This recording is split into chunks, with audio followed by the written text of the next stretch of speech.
8:30 de la noche, 15:04 la temperatura. Bienvenidos a La Cornisa. Mirá lo que tengo acá. Es un fallo del juez Bonadío que todavía no se conoce. Lo decidió en las últimas horas. Es un verdadero escándalo. Y en el editorial te voy a presentar lo que es sentir vergüenza ajena, por lo que vas a ver y oír. Y mirá la mesa que tenemos, de lujo. Edgardo Alfano, Mariel Fornoni, Daniel Santoro, Gustavo Carabajal. Se está sumando Paula Oliveto. No te lo puedes perder.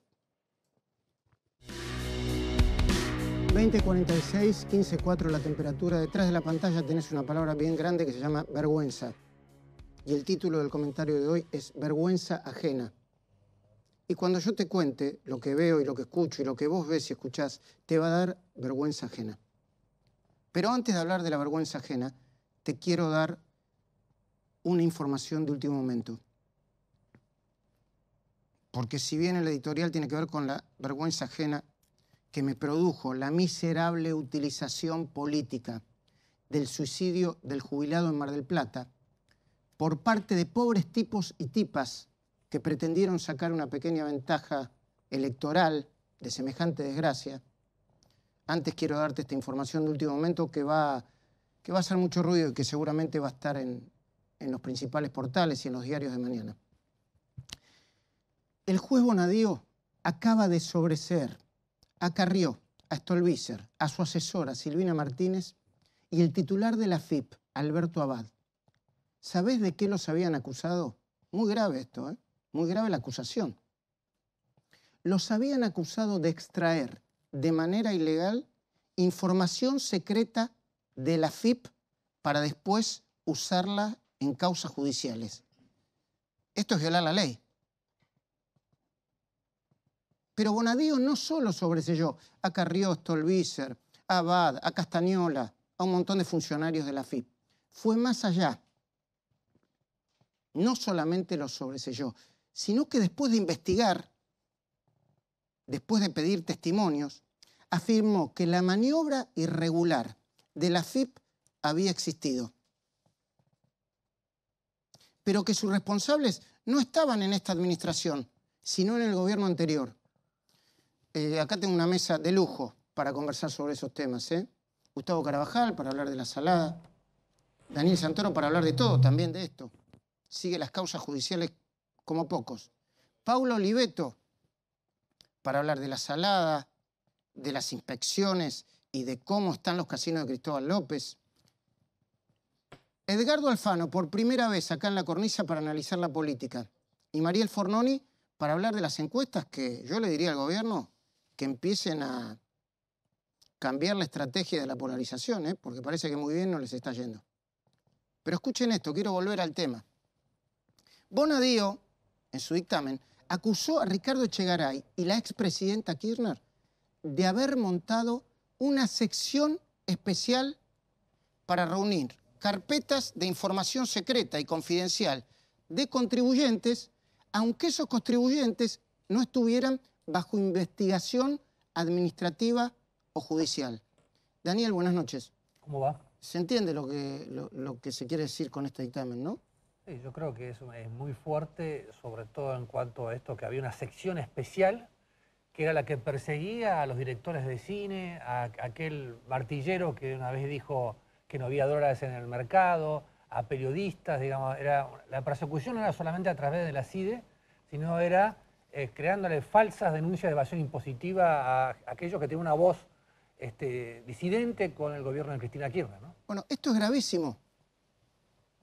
Y la denuncia contra Carrió, Stolbizer, Abad y otros la inició, cuando no, el jefe del grupo de tareas de Cristina, Rodolfo Tailhade. Repito, el jefe, mírale la cara. Porque como hace trabajo sucio, mucho no se lo conoce a pesar de que es diputado. El jefe de grupo de tareas de Cristina, Rodolfo Tailhade. Yo lo quiero decir con toda sinceridad, este tipo sí que da vergüenza ajena. En el juzgado de Bonadío creen que Tailhade hizo una denuncia falsa, trucha o armada. ¿Y saben por qué? Porque Tailhade dice que la denuncia le llegó a su correo institucional a nombre de un tal Carlos Batallán. Bonadío fue a ver quién era Carlos Batallán. Adivinen qué. ¿Qué, Paula? No existe. No existe. Carlos Batallán no existe. Qué olor a podrido, ¿no? Qué olor a podrido. La denuncia del jefe de operaciones sucia de Cristina parece una variante de la denuncia trucha por enriquecimiento a Carrió que hizo el albañil, ¿se acuerdan? ¿Se acuerdan que le dieron 1.500 pesos, pero el tipo no lo sabía y ni siquiera sabía lo que estaba firmando? A ver, te lo hago recordar así, con este video.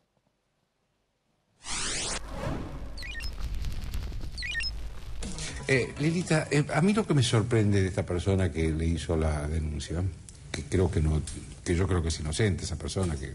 Sí, es un albañil que vive en Derqui. Claro. Es quién le pagó. ¿Usted sabe? ¿Quién le pagó al que además le pagó a él? Claro, porque es un Parecía que le decían al un vecino doctor que peruano. es un vecino peruano. Nosotros ya habíamos tenido otra amenaza contra mí y contra toda mi familia, que también venía de un... ¿cómo se llama? De un email peruano.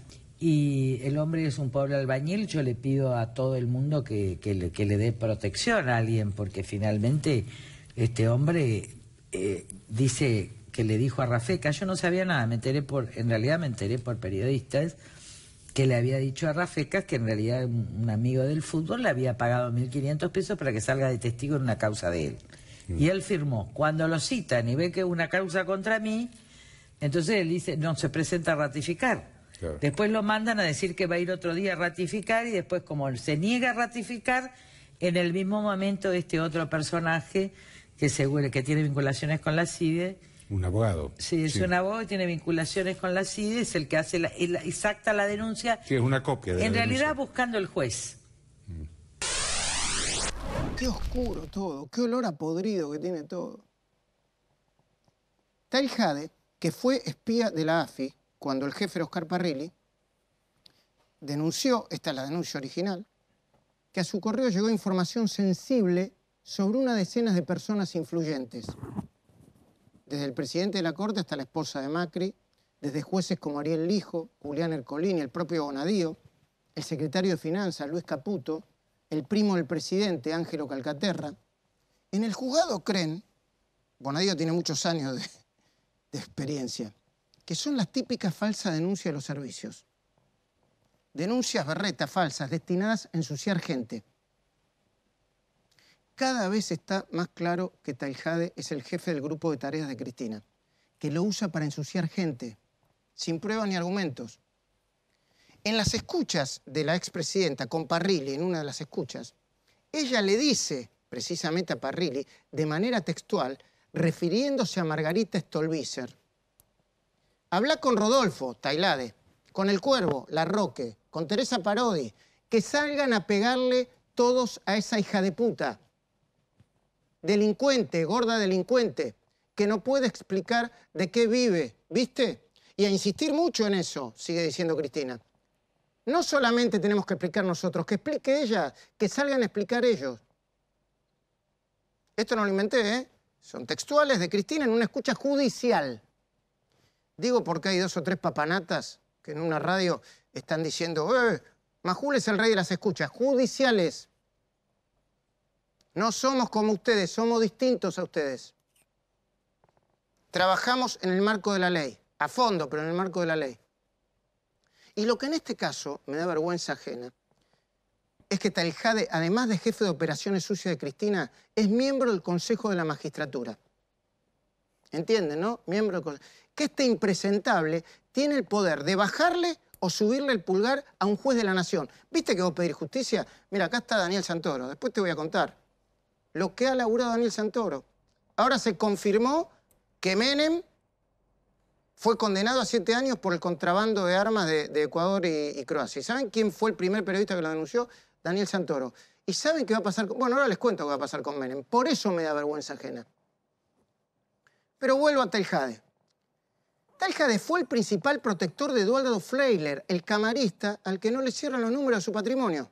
Creo que le faltan 16 millones de pesos. Pero también me da vergüenza la manera en que Taljada ingresó a la política. ¿Saben por qué? Porque además de ser espía de los servicios, fue ñoqui durante 1 año y medio cobrando 50.000 pesos por mes como supuesto responsable de un programa vinculado con los derechos humanos que nunca se activó. No me crean a mí, vayan y vean los papeles. Pero como se dice en el campo y también en la ciudad, la culpa no es del chancho, sino del que le da de comer. ¿Y quién le da de comer al chancho? Ella, la mujer a la que el juez Ercolini le acaba de poner un vedor para que no toque más ni un centavo de la plata mala vida, dice el juez, que viene cobrando en sus hoteles. Alto Calafate, Los Sauces, Las Dunas. Creo que me está faltando uno, no sé cuál, pero alguno de esos. Tienen tantos. Me da vergüenza ajena que sea candidata a senadora nacional. Esto es algo que lo digo como periodista y como tipo que nació en Argentina hace 56 años. Me da vergüenza. La misma vergüenza que siento cuando veo que Menem se va a volver a presentar y que posiblemente gane. Esperá un segundito. Mariel Fornoni, buenas noches. Va a ganar Menem, ¿no? Y tiene muchas probabilidades, sí. Por lo menos los números por ahora parecería que están a su favor. Bueno. Ey, a Menem lo acaban de condenar a 7 años de prisión por el contrabando de armas a Ecuador y Croacia. Aquí está Daniel Santoro, responsable del contrabando de armas. ¿Por qué, Daniel? Contame. ¿Por qué lo responsabilizan? Porque esas 6.500 toneladas de armas y municiones que fueron a Ecuador cuando estaba en guerra con Perú y que fueron a Croacia al conflicto de los Balcanes, se pagaron sobornos, se violaron leyes nacionales e internacionales, se cobraron reintegros a la exportación, entre otros delitos que ya está confirmado. ¿No puede ser legal un decreto de un presidente, como aducían ellos? Era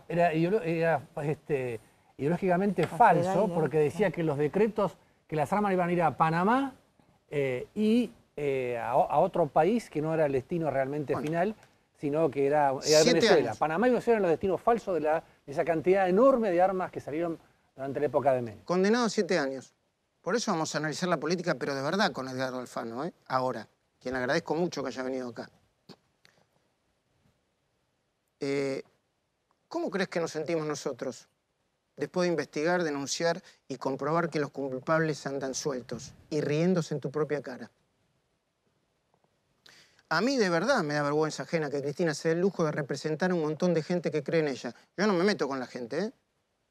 Mientras de verdad lo que buscó y obtuvo con su candidatura son fueros para no ir presa, porque ya los tiene los fueros. Los fueros los tienes desde el momento que se inscribe en la lista. E incluso me da vergüenza que todavía la justicia no la haya metido presa, pero no porque yo quiero o lo deseo, con la cantidad de pruebas y evidencias y la cantidad y gravedad de delitos que se le imputan. Y por supuesto me da vergüenza que sea tan cobarde, ella como dirigente política, qué lástima que no la puedo entrevistar, como para convalidar que su gente escrache al presidente y a la gobernadora en la vía pública. No están diciendo que son perfectos, ni María Eugenia Vidal ni Macri.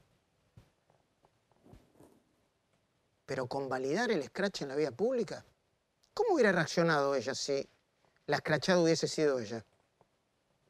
Porque eso no es coraje ni ventaja, ¿eh? Es pura cobardía y golpe bajo. Y me da vergüenza que Cristina no diga ni mu cuando ve que agrupaciones que le responden amenazan a la policía, a los periodistas, yo lo vi, lo vimos todos, y a los laburantes con las capuchas, los palos, las piedras, las baldosas y los bidones de nafta. Bidones para quemar neumáticos en plena 9 de julio. No existe eso en ninguna parte del mundo, ¿eh? No me vengan con derecha o izquierda. No existen ni en los países más avanzados progresistas, de centro izquierda o de izquierda, ni en los países de derecha. Y me da vergüenza que los detengan durante unas horas y los liberen casi de inmediato. Porque esa decisión, el liberarlos de inmediato, constituye la garantía de que lo van a volver a hacer. Y que en la Argentina casi se puede hacer cualquier cosa, sin la más mínima condena. Me da vergüenza ajena, te decía, cuando empecé a ver la miserable utilización política del suicidio del jubilado en la sede de la ANSES en Mar del Plata. Se llamaba Rodolfo Oscar Estivil. Tenía 91 años. Cobraba, es una de las jubilaciones más altas las que cobraba. ¿saben? No era de las Buenas más noches, altas. Edgardo, ¿Cómo gracias está, por Luis? venir. No, cobraba casi el doble de lo que 40 y era la pico de jubilación. mil pesos, ¿no? Exactamente, Sí, sí. Bueno, ahora, Con todos los adicionales que tenía, pero no era una de las jubilaciones más altas. quiero recalcar esto, porque no tiene ninguna importancia. Eso sería lo de menos. Sus sobrinas dijeron que estaba triste de la muerte de su esposa hace ya, creo que 5 años, y la reciente desaparición de su único amigo. Pero a los caranchos de la política no les importó. Le adjudicaron la muerte a Macri y a este gobierno. Y de nuevo, no estoy queriendo decir con esto que el gobierno de Macri sea de lo mejor, ¿eh?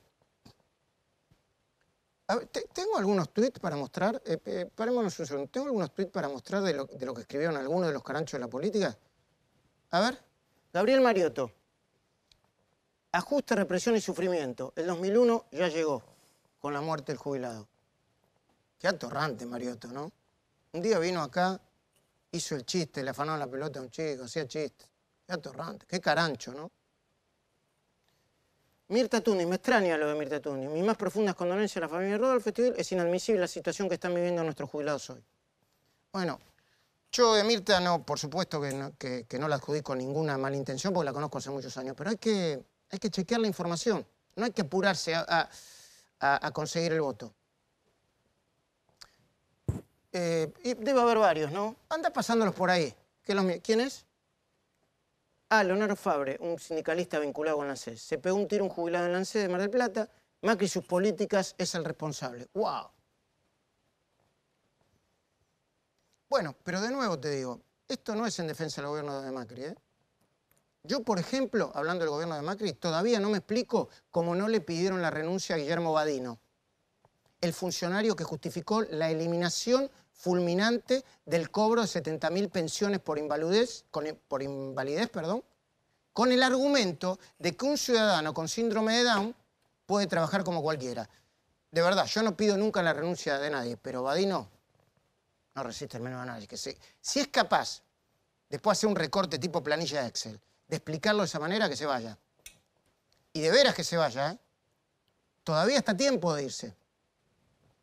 Y tampoco me explico, de hecho, por qué nadie del gobierno salió a criticar y en todo caso a denunciar a Carlos Regazzoni por la creación de 170 cargos jerárquicos que inflaron la política o de política y burocracia al presupuesto del PAMI en 150 millones de pesos por mes.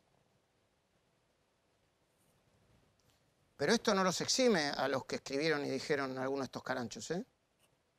Sobre el suicidio del jubilado. No los exime de ninguna manera.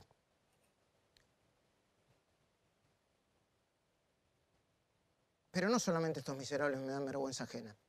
También me da vergüenza ajena escuchar a gente que estuvo gobernando durante los últimos 12 años y no se dio cuenta que el consumo, la distribución y la fabricación de drogas se multiplicó por 100 o por 1000, depende de la droga.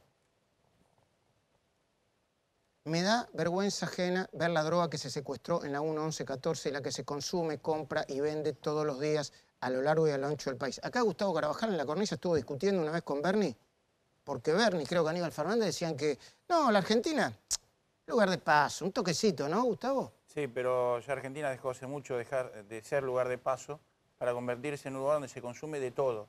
No es solamente... Y aparte se cocina. No sabíamos que la 1114 están cocinando y ahí se dan todos los procesos de fabricación de proyectos de cocaína, menos el cultivo de coca y de marihuana. 1.600.000 consumidores de marihuana y la mitad de cocaína. Y lo peor ahora, Luis, son las drogas sintéticas. Después, si querés, hablamos. ¿Son estos los beneficios del modelo de inclusión masiva de matriz diversificada? ¿Es la pobreza del 30% a pesar de que desde el 2013 hasta el 2007 se creció a tasas chinas gracias a la soja y al contexto internacional? ¿Es la salada? Ahora van a escuchar y ver las escuchas de la salada. ¿Y sus saladitas lo que tienen para mostrar quienes dicen que antes estábamos mejor y que esto es hambre, represión y dictadura? Pero también me da vergüenza que a los grandes temas de Estado, esto lo voy a hablar con Mariel y con Edgardo Alfano, los discutan 4 o 5 asesores encerrados en una habitación con encuestas. Y me da vergüenza porque creo, y una parte del gobierno es responsable de esto, que juegan con fuego. juega con fuego el gobierno al inflar, directa o indirectamente, porque dicen que a propósito no lo hacen, a Cristina para alentar la polarización. La inflaron tanto que ahora hasta podría darse el lujo de ganar las elecciones de medio término. ¿Es así, Mariel? Bueno, hay una diferencia muy justa hoy en este 50% que nosotros vemos que está polarizado. Hay un 50% que no, pero un poco menos, ¿no? Un 45%. Pero hay un 25, 28 que un poco coincide con ese informe que habíamos hecho nosotros hace más o menos un mes de la grieta, sin candidatos, donde lo que veíamos es que hay un sector del gobierno que aproximadamente en términos generales apoya y que es un 28% y un 25, 26% el espacio de Cristina. Y bueno, y esto es un poco lo que se está generando. Bueno, están jugando con fuego, más allá de que al final las gane o las pierda por poco. El verdadero problema es el atraso del país. Porque la aparente resurrección de Cristina nos obliga a seguir discutiendo asuntos que ya deberían estar en la prehistoria de la Argentina. Nos obliga a volver una y otra vez sobre lo peor del pasado cuando el presente todavía no arrancó y el futuro parece tan incierto como hace casi 2 años.